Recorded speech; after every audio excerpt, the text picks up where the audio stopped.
Paulette, boa noite para você. Muita paz, tá?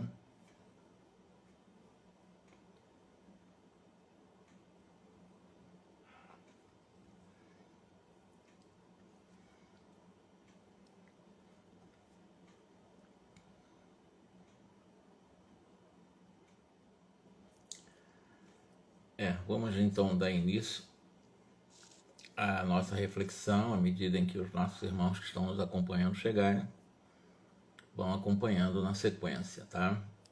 Muito obrigado aí, Paulette.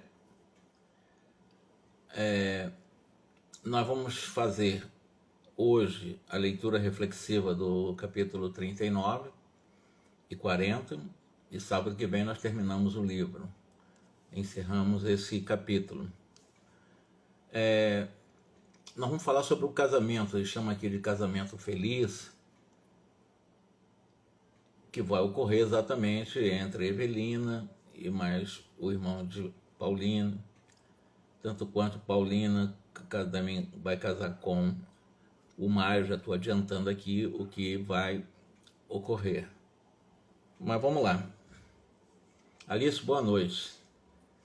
Como eu disse aqui para a nossa irmã Paulette, eu já tinha iniciado, capítulo 39, a tempestade de sentimentos no grupo de almas sob nossa observação amainou pouco a pouco, porque nós vimos que realmente havia um conflito enorme nesse grupo analisado aqui de quase 10 pessoas. Júlio, na vida espiritual, aguardava sem sofrimento nesse momento a ocasião oportuna de regresso ao campo físico.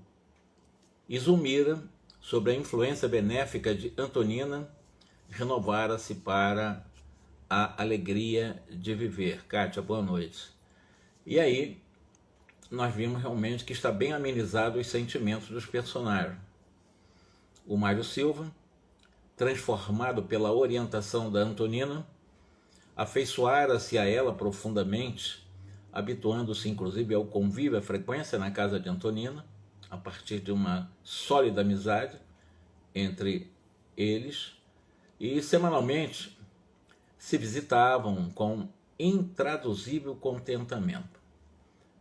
Para Evelina, que se convertera em pupila de Antonina, tão grande a afinidade que lhes caracterizava as predileções e as tendências, o templo doméstico de Amaro transfigurara-se, o otimismo infiltrara-se ali, consolidando moradia nos corações, e essas visitas de Antonina, a simpatia de Evelina, que não foi por acaso que ela sentiu uma grande simpatia por Antonina, e vocês vão ver no decorrer deste capítulo, que no casamento da Antonina, Erlen, boa noite, que no casamento da Antonina com o Mário, ela, a Evelina, vai conhecer o Lucas, que é irmão exatamente de Antonina, e os dois vão casar. É muito interessante. Então começou o processo, o que mostra que as aproximações entre as pessoas não se dão por acaso, não ocorrem por acaso. Existe uma aproximação dentro de uma dinâmica que nós chamamos da previdência divina, e evidentemente esses processos aproximam ou afastam as pessoas. Essa camaridade social, essa amizade de Evelina com Antonina foi tão importante que até mesmo eles faziam várias visitas a parque de diversão. Enfim, nos dias de domingo eles iam muito, né? Passeios, faziam demais. Então virou realmente uma coisa extraordinária. Lembrando aqui que a Zulmira, ela em algum momento foi uma grande adversária do Mário. E ela começou a se aproximar muito afetivamente da Antonina. Mário está aproximado de Antonina. Vai casar com Antonina, inclusive vocês vão ver. E de repente, aquela que despertava ódio em Mário, que era a Zulmira, de repente ela, através de Antonina, a Antonina foi um meio de campo disso tudo, né? Vão ser pacificados os sentimentos de aversão. Isso é extraordinário dentro dessa previdência divina, né? O próprio Mário já não era aquela pessoa agressiva. A Lisbela, inclusive aquela filha mais nova de Antonina, gostava muito, tinha um extremado carinho, tanto quanto o Haroldo e o Henrique, são os irmãos dela, né? Ficaram muito amigos também da Antonina, do próprio Mário. Várias vezes o Amaro e a Zulmira acompanharam com um amoroso respeito o culto evangélico na residência de Antonina, retirando-se edificados e felizes. Outra coisa importante nesse meio de campo da Antonina foi o culto que eles faziam, que eles chamam de culto evangélico. Isso ajudou muito a aproximação das famílias. E aí Antonina cada vez mais crescia na admiração deles, do grupo, né? Dentro das suas limitadas possibilidades. O próprio Amaro, ele começou a fazer pela educação inicial dos filhos da Antonina, o quanto lhe era possível. O próprio Mário também. Eles empreendiam muito, né, no campo da educação dos 3 filhos da Antonina. Lembrando que, nesse momento, já que o marido dela a abandonou por outra mulher, e agora já morreu, sofreu um acidente, morreu, ela estava viúva, e estava, embora fosse industriária, né, mas ela carecia de recursos materiais, e o Amaro, que era um ferroviário, e o Mário, que é um enfermeiro, resolveram ajudá-la nesse primeiro momento, ajudá-la a educação dos 3 filhos dela. Certa manhã, de um claro domingo, achávamos-nos de passagem no domicílio de Amaro. Então, o André Luiz contando que foram lá na casa do Amaro, ainda em serviço de saúde de Zulmira, quando o Mário veio ao encontro do Amaro para aguardar a chegada de Antonina. Então, veja que há uma aproximação agora do Mário, da família do próprio Amaro, da Zulmira, que foi ex-noiva dele, né? Agora ele já se tornou bem ligado, bem afetivo ao grupo. E quando ele chegou nesse momento, estava esperando a Antonina chegar, então ele entrou na casa do Amaro, da Zulmira, ficou lá esperando. Todo o grupo familiar combinaram um almoço ao ar livre em um parque próximo. Eles faziam alguns passeios no domingo, também iam a esses parques, já começou realmente consolidando essa amizade muito fortalecida, muito extraordinariamente fortalecida, graças a Antonina, e evidentemente claro que o ministro Clarencio extremamente feliz, porque ele era o grande mentor de todo o processo. Graças a Jesus, vemos o nosso Mário efetivamente modificado, mais alegre, bem disposto. Eu diria até que uma revolução explodiu dentro dele, disse o André Luiz. O amor é assim, disse o Clarencio. O amor é uma força que transforma destino. Que frase linda, né? O amor é uma força que transforma o nosso destino. Eu pude consultar o programa traçado para a reencarnação de Antonina, quando em nossas atividades de socorro ao irmão Leonardo Pires, que é o avô dela. E sei que ela se comprometeu a colaborar maternalmente para que ele obtenha um novo corpo na Terra. Olha só que estratégia. O Clarencio conheceu um mapa, né, o programa traçado para Antonina, há uma pré-programação aí para que ela se comprometeu com isso, inclusive de colaborar na condição de se tornar mãe do que foi o seu avô e que em vida anterior teria sido, inclusive, um namorado, um amante dela. Na condição de Lola Ibarruri, que foi a causa do envenenamento que lhe exterminou a paz íntima, falta essa nossa irmã na atualidade ressarcir, ou seja, ela acariciará o porfírio do coração, quem lhe foi outrora companheiro de aventuras, encaminhando-lhe a educação de ordem superior. Então, o que vai acontecer? Vocês vão ver aqui na nossa narrativa. Que o Mário, o ex-Estevão, que foi morto, envenenado pelo Leonardo, o que vai acontecer? O Mário vai casar com a Antonina, que é neta do Leonardo, e ele se tornará pai daquele que o envenenou na Guerra do Paraguai, né? Olha como é que é o drama. Então o Mário vai se tornar pai exatamente do Leonardo, que era avô da Antonina. Então a Antonina vai engravidar e exatamente haverá nesse momento a programação reencarnatória do seu avô, que é aquele antigo que foi o assassino, né, do Estevão, que será agora o seu pai. Mas vou continuando aqui. O apontamento nos comovia admirado. O doutor Hilário, que era médico também, disse para...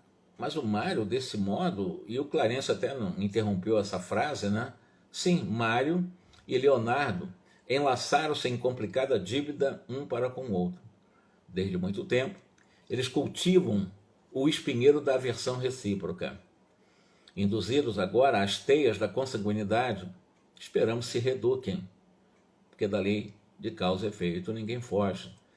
Como se a mente do Mário nos sorvesse a conversação, ligando-se, pelo menos, pelos fios invisíveis do pensamento, nós percebemos que o Amaro começou a bater de leve nos ombros do Mário. Olha só, agora se tornou amigão dele, né? E deu uns tapas assim no ombro dele e começou a conversar com ele de uma forma quase que de um conselho para o Mário. Então tem o Amaro, que é o segundo marido, que é o marido, né, que viúvo, casou com a Zumira, ex-noiva do Mário, agora amigo de Mário, vai começar a conversar com o Mário. O Amário agora se tornou realmente comensal, já começou uma pessoa ligada à família. Não me assisto o direito de qualquer interferência em tua vida, diz o Amaro para o Mário. Sentindo-te por meu irmão, agora eu venho refletindo acerca do seu futuro. Não te parece que Antonina seja a mulher digna do teu ideal de homem de bem? Então está jogando aqui para ele uma sugestão para ele observar em Antonina, possivelmente uma futura esposa. O Mário envergonhou-se, encabulando-se, e porque nada respondesse, o Amaro continuou. Olha, desde o teu regresso à nossa amizade, eu observo com muito respeito a distinção dessa mulher, cuja aproximação tem sido uma bênção aqui em minha casa. É uma moça ainda, pode fazer a felicidade de um lar, que seria um santuário para as tuas experiências, Mário. Comove-me a notar-lhes o sacrifício de mãe jovem, quando em tua aliança preservaria a própria saúde indiscutivelmente tão preciosa a tanta gente. Já me inteirei da posição dela na fábrica em que trabalha, então o Amaro, inclusive, foi fazer uma sondagem, um levantamento da vida da Antonina como industriária que ela é, na fábrica que ela trabalha. Ela é muito querida por todos, muitos colegas, né, para esses colegas tem sido uma verdadeira enfermeira, uma irmã abnegada. Os seus chefes veneram-lhe a conduta irrepreensível. Isso é admirável numa viúva de apenas 32 anos de idade. E além disso, eu reparo-lhe os filhinhos unidos ao teu coração como se te pertencessem. Não te dói vê-la enfrentar sozinha essa batalha em que se consome? O Mário, algo refeito daquela estupefação que lhe assomou do íntimo, replicou humilde: eu compreendo, realmente eu tenho examinado essa possibilidade. No entanto, eu não sou mais uma criança. Por isso mesmo, Mário, disse o Mário, né? A hora presente exige método, reconforto, proteção. Um pouso doméstico é um investimento dos mais preciosos para suas condições já de uma idade madura. No entanto, eu considero o coração do meu peito assemelha-se a um pássaro entorpecido de Mário. Eu sinto-me francamente incapaz de uma paixão. Aí o Amaro disse: mas que tolice, rapaz. A felicidade é quase impraticável nas afeições impulsivas que estouram dos sentimentos, à maneira daquelas champanhes ilusórias, ou seja, porque ele disse: pô, eu estou velho para estar apaixonado. Quem se apaixona são os garotões, os jovens, as meninas, né? E nesse momento há uma discordância do Amaro. O amor dos namorados, diz ele para o Mário, com 90 graus à sombra, por vezes, é simples fogo de palha deixando apenas cinza. Ou seja, existe o fragor do sensualismo, da erótica, o que ele chama de 90 graus, quase 100 graus, né? Fervendo, né? Esse amor efervescente dos namorados, na realidade não passa de fogo de palha, deixando quase sempre as cinzas. À medida em que se me alonga a experiência no tempo, reconheço que o matrimônio, acima de tudo, é a união de alma com alma. Eu falo, meu irmão Mário, com o discernimento de um homem que se consorciou por 2 vezes. A paixão, meu caro, é responsável por todas as causas de ele chama assim, paixão, como dos jovens que ficam embraseados no campo da erótica e isso acaba virando cinza. Essa paixão acaba sendo responsável, que eles chamam de as casas de bonecas que oferecem por aí espetáculos dos mais tristes. A amizade pura é a verdadeira garantia da aventura conjugal, porque muitos jovens realmente se apaixonam, ligado mais à questão da própria juventude, de uma erótica muito forte, nesse amor efervescente, mas que não é uma amizade, apenas um amor momentâneo, uma coisa que vira cinza, segundo ele, e que acabam esses jovens até se casando, e um casamento que dura muito pouco, porque não se levou em conta o verdadeiro sentimento de respeito, de afetividade profunda, e assim, além do corpo, né, a questão mais de alma. Sem os alicerces da comunhão fraterna, do respeito mútuo, o casamento cedo se transforma em uma pesada algema de constrangidos dos cárceres sociais. O Mário ouvia essas reflexões entre enlevado e até surpreso, e ele pensava, né, desde que se aproximara de Antonina pela primeira vez, nela ele sentira a mulher ideal, capaz de entender-lhe o coração. Ele mesmo devotara a ela e aos 3 meninos com imenso carinho e inexcedível confiança.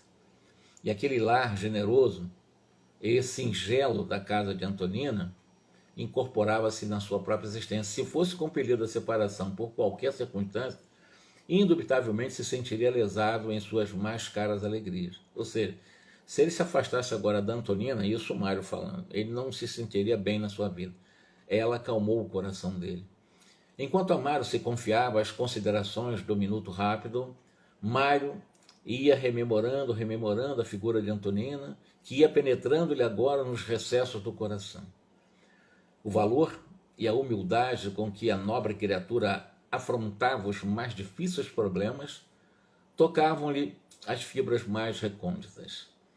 O sacrifício permanente pelos filhos, realizado com sincera alegria, e ele foi vendo as virtudes dela, o desprendimento dela, muito natural, das futilidades que costumam cegar os sentimentos das mulheres, a solidariedade humana com que sabia pautar as relações com o próximo e, sobretudo, o caráter cristalino de que dava provas em todos os lances da vida comum. Isso aparecia naquele instante em sua imaginação de modo diferente, como se despertasse de longa fuga mental. Encarou o amigo de frente e concordou. Amaro, você tem razão. Eu não posso desobedecer ao comando da vida. Não puderam, contudo, prosseguir. Então, nessa conversa entre o Amaro sugerindo para o Mário realmente se envolver de uma forma mais forte, afetiva, para uma união possível, no caso do casamento, ele se deu conta que realmente seria importante na vida dele, o Mário. A viúva, que é Antonina, né, e os filhinhos chegaram felizes, provocando a presença de Zulmira e Evelina, que vieram à recepção das duas. Então, parou a conversa do Amaro com o Mário, chegou a Antonina com os filhos, e aí a Evelina, a Zulmira saíram para receber e começarem exatamente essa relação socioafetiva. E aí, deixamos nossos amigos na doce algazarra, na intimidade doméstica e voltamos ao nosso tempo de serviço. Então, André, tudo bem aí, vamos sair para o nosso trabalho. André Luiz saiu. E ele diz, muitas indagações assaltavam-nos o pensamento. E o Clarencio, né, disse o seguinte, o tempo, André Luiz, é como a onda. A onda flui e reflui, ela vem, ela vai, ela vem, ela vai. O tempo é exatamente esse flui e reflui da nossa sementeira, havemos de colher sempre. Transcorrido alguns dias, amigos espirituais de Antonina trouxeram-nos boas novas do contrato promissor, ou seja, Mário e Antonina esperavam efetuar o matrimônio em breves dias. Então, chegaram a um acordo que valeria a pena o consórcio. Visitamos o futuro casal diversas vezes antes do casamento, que todos nós, inclusive, aguardávamos contentes. Amaro e Zulmira, reconhecidos aos gestos de amizade e carinho que recebiam constantemente de tanto do Mário agora e também da Antonina, ofereceram o próprio lar para a cerimônia que no dia marcado se realizou com o ato civil do casamento nas mais acentuadas simplicidades. Muitos companheiros de nosso plano espiritual acorreram à residência, quer dizer, houve também, nesse casamento, na casa do Amaro, de Antonina e o Mário, com a presença da espiritualidade também. Inclusive, lembre-se daquelas freiras, né, que ajudavam muito o Mário nas suas crises. Elas também estavam presentes no casamento dele com Antonina, né? E assim, realmente, houve o casamento primeiro na casa do Mário. Ele ofereceu a casa dele, o Amaro, né? E depois a casa de Zulmira, enfeitada de rosas, regurgitados de gente amiga. A felicidade transparecia de todos os semblantes. À noite, já à noite, o casamento civil aconteceu na casa da Zulmira do Amaro. Agora, a chamada recepção, aquela coisa mais festiva, foi na casinha singela da Antonina, onde reuniram-se quase todos os convidados novamente. Os recém-casados queriam orar e, em companhia dos laços afetivos, agradecendo a Deus a aventura daquele dia do casamento. O telheiro humilde jazia repleto de entidades afetuosas e iluminadas, inspirando entusiasmo e esperança, alegria e paz. Quem pudesse ver o pequeno lar em toda a sua expressão de espiritualidade superior, afirmaria estar contemplando um risonho pombal de alegria e de luz. Na salinha estreita e lotada, um velho tio da Antonina levantou-se e dispôs-se a fazer uma prece. Terminada a prece, Haroldo, Henrique, Lisbela, vestidos de branco, distribuíram licores e guloseimas. Emocionados, acercamo-nos dos nubentes para as despedidas. Então houve o casamento. Antonina e o Mário, o enfermeiro, estão casados agora. E a partir daí, abraçando a espiritualidade, vimos junto deles que Evelina, a filha da Odila, né, é enteada da Zulmira nesse momento. Ela, no fulgor da sua primavera juvenil, aceitava a proteção carinhosa de um rapaz que a fitava, né, lá no Ixão, paquerando ela. Então, nessa paquera, na realidade, o Clarence explicou que aquele rapaz estava, né, olhando para ela, tentando conquistá-la, era o Lucas, irmão da Antonina. Atualmente, futuroso gráfico na capital paulista, cuja bela formação espiritual ficar associada em breve com Evelina para a execução das tarefas que a esperam no mundo. Lembrando que Evelina está ligada profundamente ao nosso lar, e o Lucas também, são espíritos nobres. Ele já tem um emprego como gráfico em São Paulo e vai casar com Evelina. Cortando na possibilidade de excessivas inquirições, Clarence acrescentou, lembrando que Evelina era muito nova, ela tinha 15 anos nesse momento, né? Tudo é amor no caminho da vida. Aprendamos a usá-la na glorificação do bem com o nosso próprio trabalho e tudo será bênção. Então, aqui já o início do casamento da Evelina, a jovem Evelina, a filha de Odila, e o casamento de Antonina. E o seu irmão, que é o Lucas, que vai casar com a Evelina. Decorrido um mês, sobre os esponsais de Mário, certa noite, por solicitação de Odila, nós fomos em busca de Zulmira e Antonina para uma reunião íntima no Lar da Bênção. Então, eles foram buscar exatamente a Zulmira, a esposa do Amado, a Antonina, agora esposa do Mário, para uma reunião. Vamos conversar com as duas mulheres.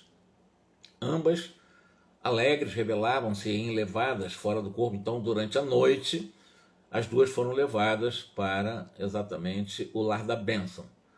Enlaçadas e felizes, contemplavam a terra e o céu tocadas de sublime esperança. Reduzida assembleia de amigos aguardavam-nos no domicílio de Blandina, lá no Lar da Bênção. Em meio de cativantes manifestações de carinho, de apreço, dentre todas as afeições presentes, quem se destacava nesse momento era a irmã Clara, que está ligada como mãe milenar da Odila, e que vieram igualmente a ter conosco. As duas, ao contato daquele ambiente de genuína fraternidade, rendiam-se ao êxtase da paz e da alegria. Então, o que está acontecendo? Antonina está dormindo, Zulmira está dormindo, e na emancipação da alma eles foram levados mais uma vez para o Lar da Bênção, para que realmente haja um acordo. O que eles vão conversar com ela, com as duas? Afiguravam-se-lhe haver encontrado um paraíso, tão pura se lhes desenhava no semblante a exaltação interior, no recinto amplo que Blandina adornara de flores, e vai descrevendo assim o cenário. E nessa descrição, a conversação, quando Antonina, mais lúcida que Zulmira, indagou pela razão do favor de que se vinham aquinhoadas. Ou seja, a Zulmira, mas claro, ela está um pouco mais perturbada, embora seja a filha direta da Clara, que é o espírito um dos mais superiores junto com o Clarencio ali, mas a Antonina, ela perguntou qual o motivo daquela alegria, daquela recepção, né, que elas estavam sendo realmente alvo. A Clara, a mãe de Zulmira, né, afagou-a de leve e explicou maternalmente: filhas, em nossa romagem na vida, atravessamos épocas de sementeiras e também fases de colheita. Na missão da mulher, até agora vocês receberam do tempo os choques e os enigmas plantados à distância. Com a humildade e a fé, com o bom ânimo e o valor moral, vocês venceram árduos conflitos que lhe fustigavam as melhores aspirações. E é verdade.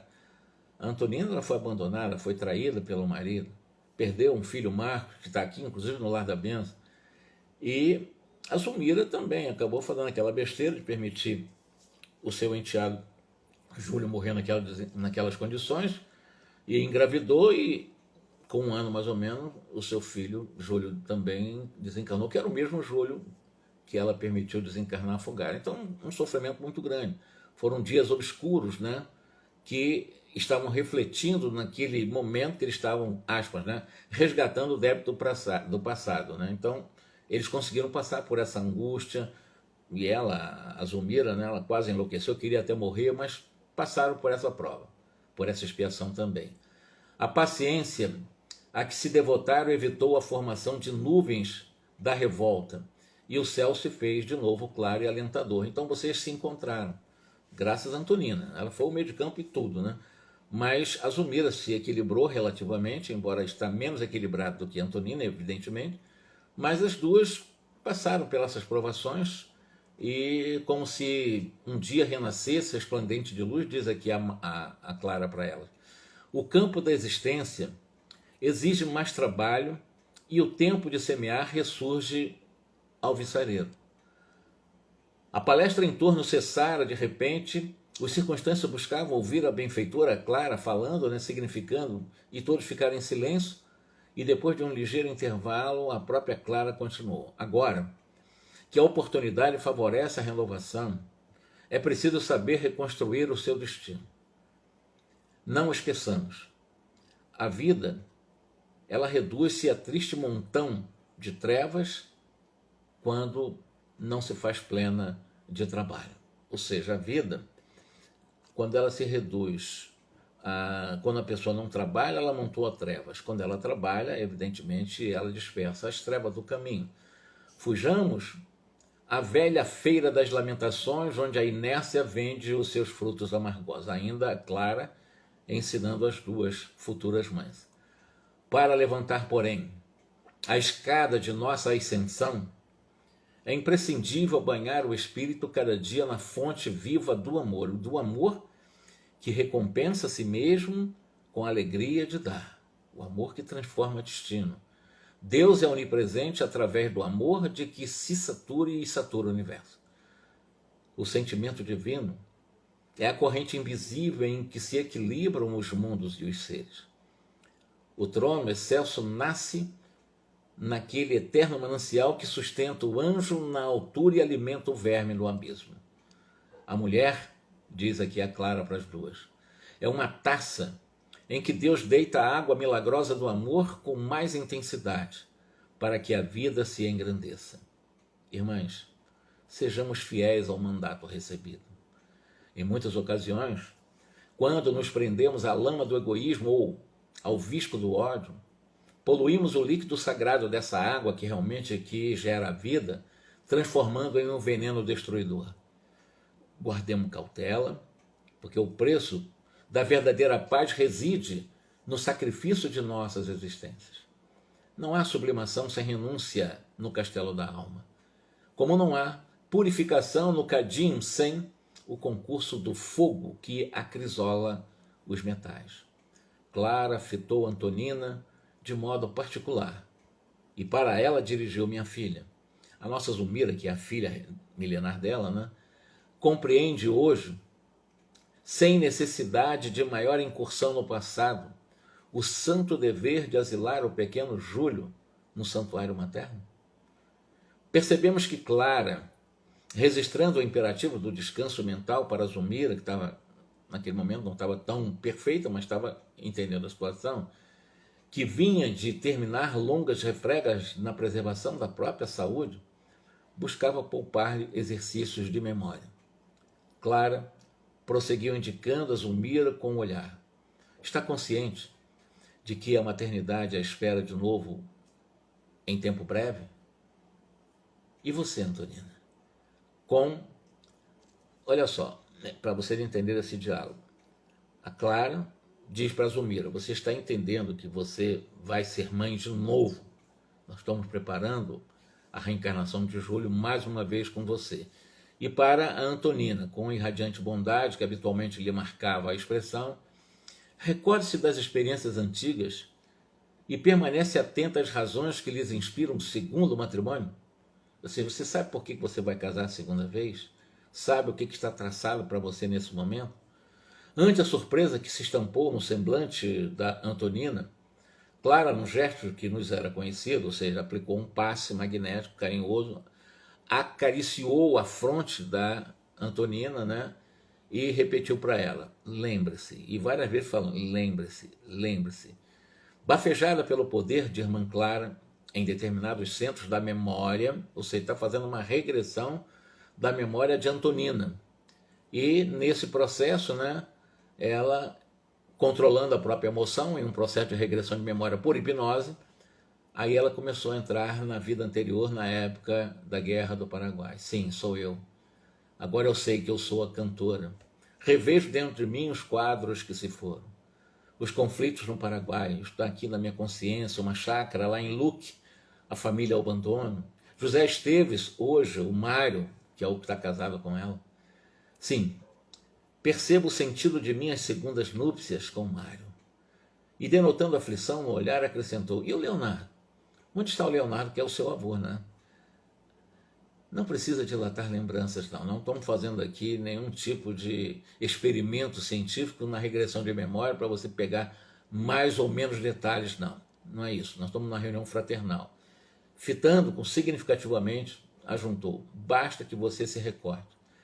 Em seguida, repartindo a atenção entre as duas, prosseguiu. Brevemente, vocês serão chamadas a um novo esforço no apostolado da maternidade.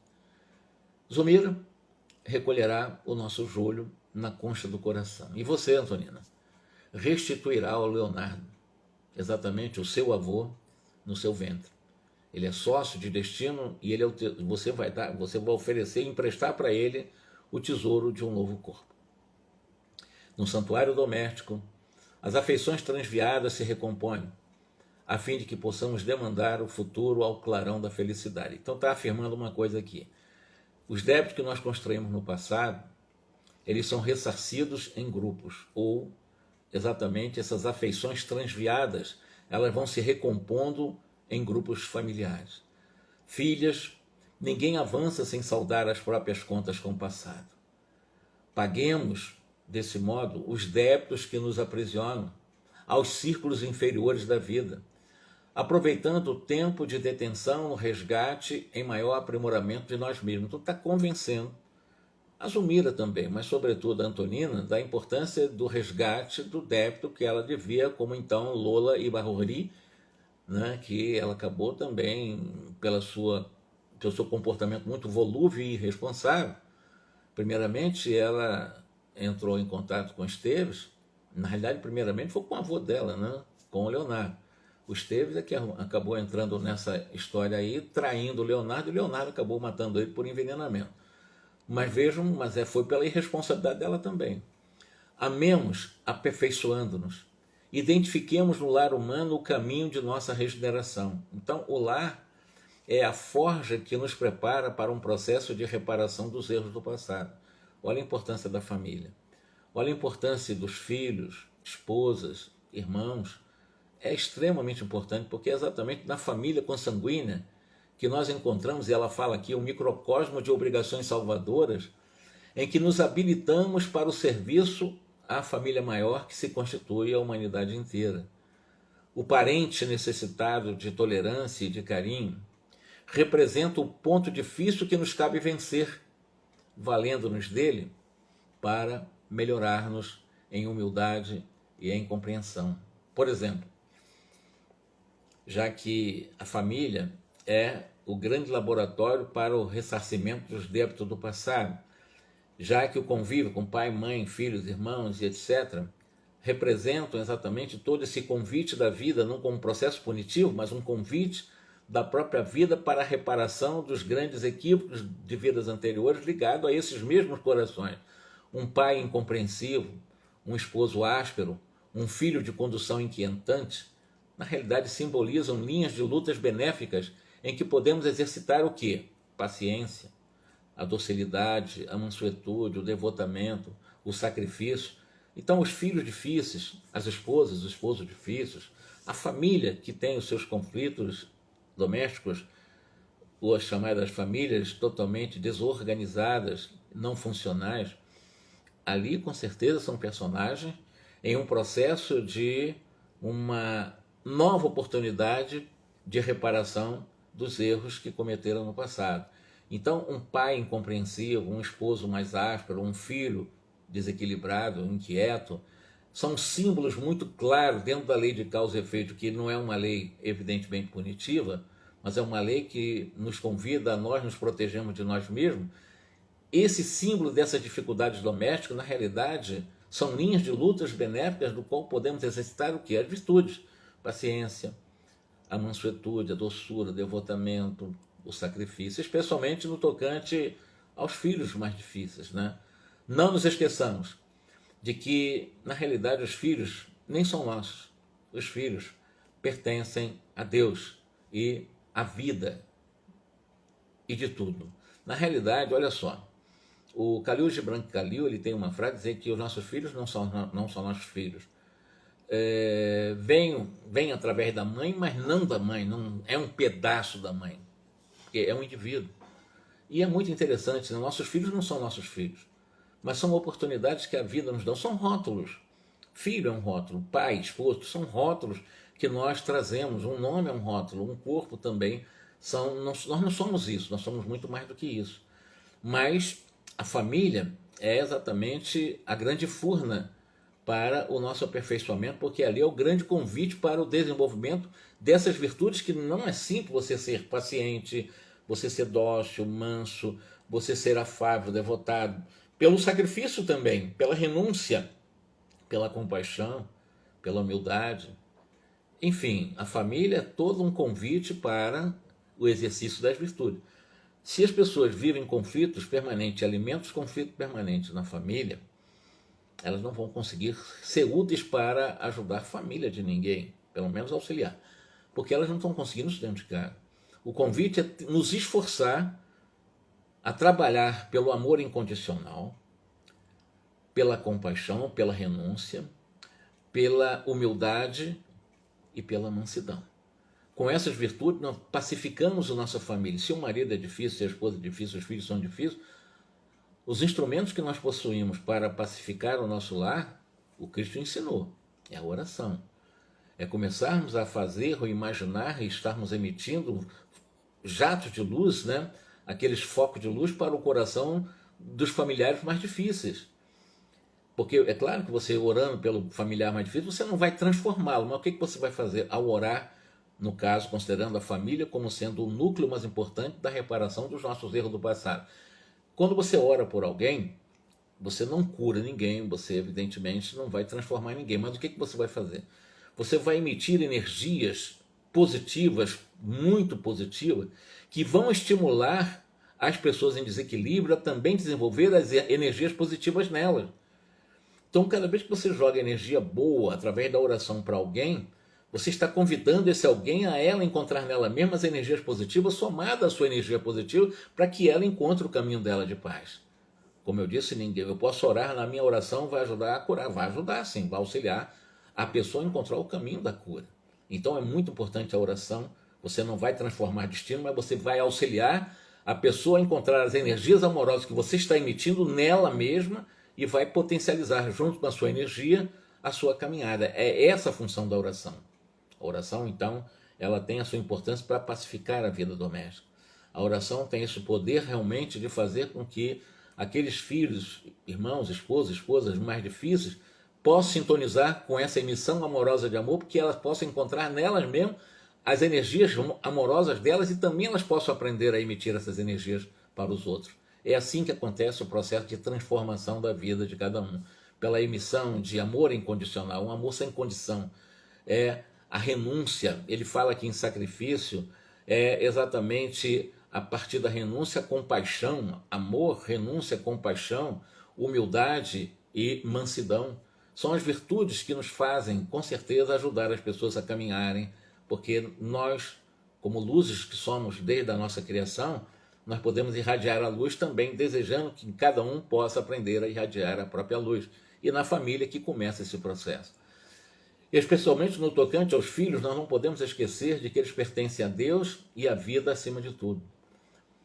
Na esfera carnal, a providência divina nos sela a memória no favor do renascimento, envolvendo-nos com o sopro renovador de abençoar a esperança. E outra coisa importante que eu queria falar antes de terminar, que quando fala abençoar a esperança ela não é um convite para a acomodação, para a inércia, para esperar. É claro que a esperança não vem do verbo esperar, porque esperar seria a inércia. Não, esperar, confiar também não é verdade. Esperança vem filosoficamente da palavra ou do verbo esperançar.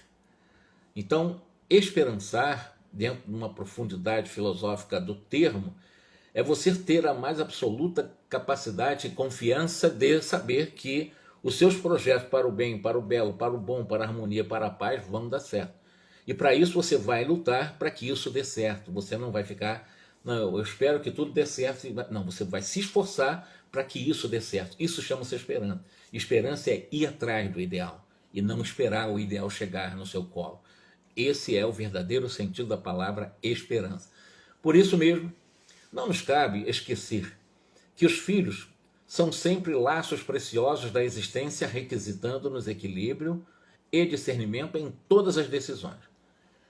Para desobrigar-nos da grande tarefa que a maternidade nos impõe, é imprescindível entender-lhe o psiquismo diferente do nosso. Exigir muitas vezes um tipo de felicidade que não se harmoniza com o nosso modo de ser. Tudo isso quem está ensinando é a irmã Clara para a Zumira e para a Antonina, especialmente mais diretamente para a Antonina, porque a Zumira ainda está meio perturbada, mas ela também está entendendo essa lição. Então, exigir muitas vezes um tipo de felicidade que não se harmoniza com o nosso modo de ser, nós não podemos esquecer de que essa tarefa da maternidade impõe exatamente essa possibilidade de entendimento do psiquismo diferente de mãe e de quem está reencarnando. São mundos diferentes, experiências diferentes. Uma coisa é inteligência racional. 2 mais 2 fazem 4 para mim e para vocês aí. Isso é matemática, chama racional, a racionalidade. Isso é inteligência racional. Agora, a inteligência emocional é de cada um. Cada um tem a sua capacidade absolutamente única nessa inteligência emocional. Se eu mandar cada um aqui, mentalizem agora um lago sereno com alguns animais nadando lá, com os patos lá. Eu tenho certeza que ninguém vai construir mentalmente, dentro da inteligência emocional, o mesmo lago com o mesmo pato nas mesmas posições. Por quê? Porque a inteligência emocional é de cada um. A inteligência racional é de todos. Repito, 2 mais 2 fazem 4. Isso é para mim e para você, isso é lógico. É a chamada racionalidade. O convite é desenvolvermos exatamente a inteligência emocional, para irmos muito além, para podermos ultrapassar os limites dessa chamada, desse cartesianismo. Não, eu penso assim, meu filho vai pensar assim também. Não vai. Não vai. Não, eu quero que meu filho seja assim. Não, não é assim. O filho vai ser o que a vida, a providência determinar dentro de um plano existencial, numa programação do qual ele vai desenvolver alguns propósitos na horizontal da vida, verticalizando através do exercício do bem.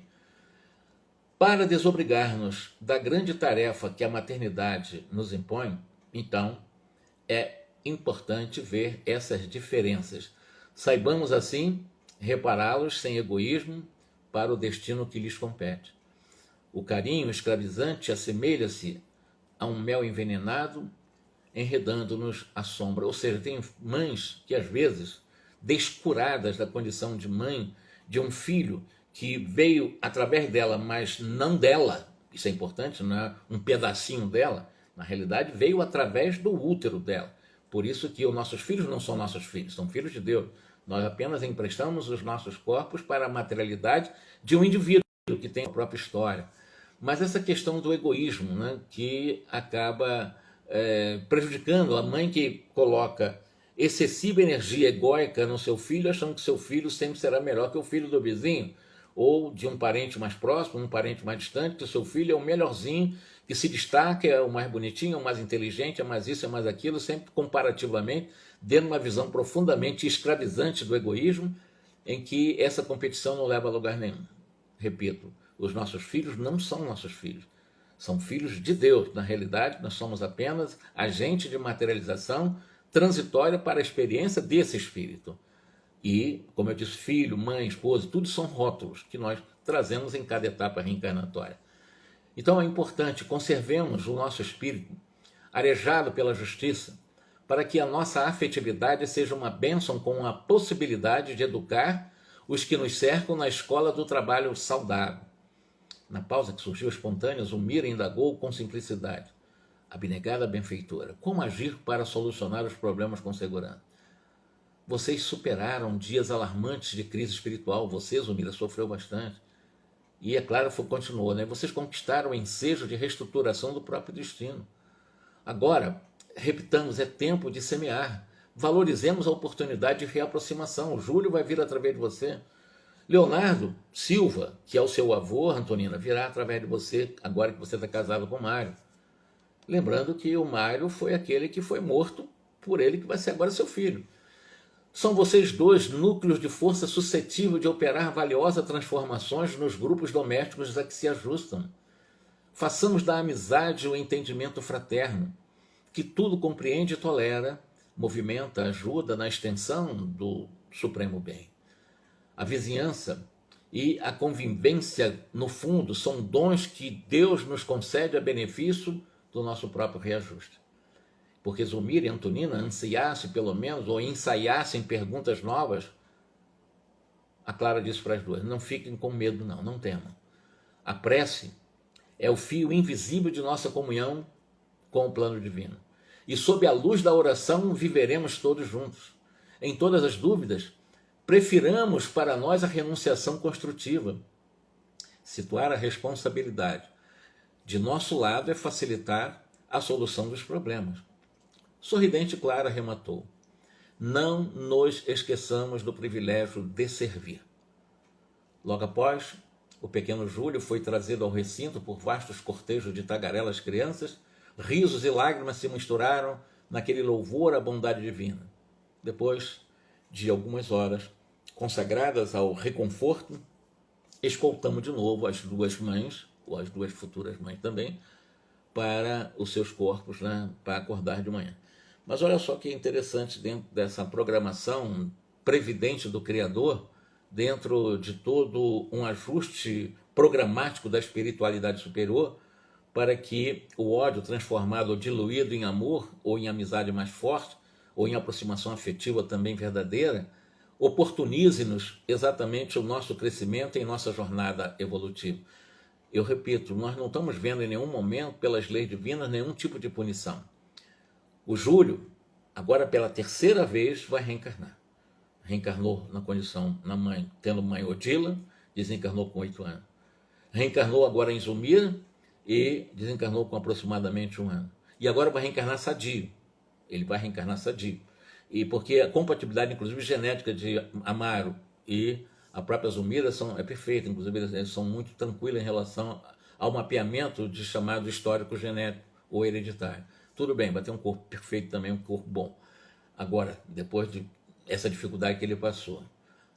E também agora o processo de todo um acompanhamento que é muito complexo de reencarnação de um espírito que está em condições de velho, que é o caso do Leonardo, que é o avô, que vai ter que reduzir a sua forma, que vai ter que perder, porque o corpo perispiritual, ele como a estrutura morfológica do perispírito, ele se degenera, ele se transforma muito.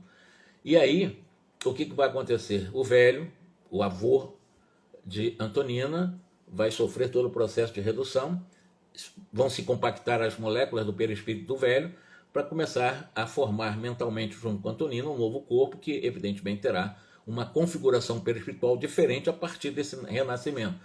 E é um pouco mais complicado porque ele é mais idoso, está com hábitos mentais mais antigos, mais estratificados, né, mais condensados, mas vai haver todo um trabalho, todo um preparo também para o avô, para reencarnar na condição de filho daquele de quem ele matou, porque ele envenenou aquele que hoje é o Mário, o antigo Estevão. Esse é o drama. No próximo sábado nós encerramos o capítulo. Como é que nós vamos fazer? A questão, eu falei muito da prece, eles dão muito valor à prece, e nós devemos também dar valor à prece o tempo todo. E, como eu disse, sábado que vem nós terminamos esse capítulo, nós vamos entrar num outro livro muito mais científico, um livro muito técnico, não é um romance praticamente que nós lemos aqui, é um livro que vai exigir um pouco mais de raciocínio de cada um de nós, que é nos domínios da mediunidade, do qual eu espero realmente eu lograr êxito também na leitura reflexiva com vocês, tá bom? Uma ótima quarta para todo mundo, e também quinta, sexta, sábado, até sábado que vem nós estaremos terminando a obra, e na outra quarta estaremos começando nos domínios da mediunidade, com uma promessa minha de fazer um estudo também dessa forma, refletida e tal, e espero que eu não complique muito, tá bom? Boa noite para vocês, muito obrigado pela companhia, tá? Que Deus abençoe abundantemente, vai que a energia mais carinhosa, mais amorosa de alguém que se sente privilegiado de ter um grupo, embora reduzido, mas um grupo sincero e verdadeiramente aquele que está nos dando um prestígio de poder estudar junto, coletivamente, embora apenas eu esteja falando, mas eu estou sentindo a energia para poder ter boas intuições e colocar as palavras certas na mente e no coração de cada um. Muita paz, tá? Muito obrigado por tudo.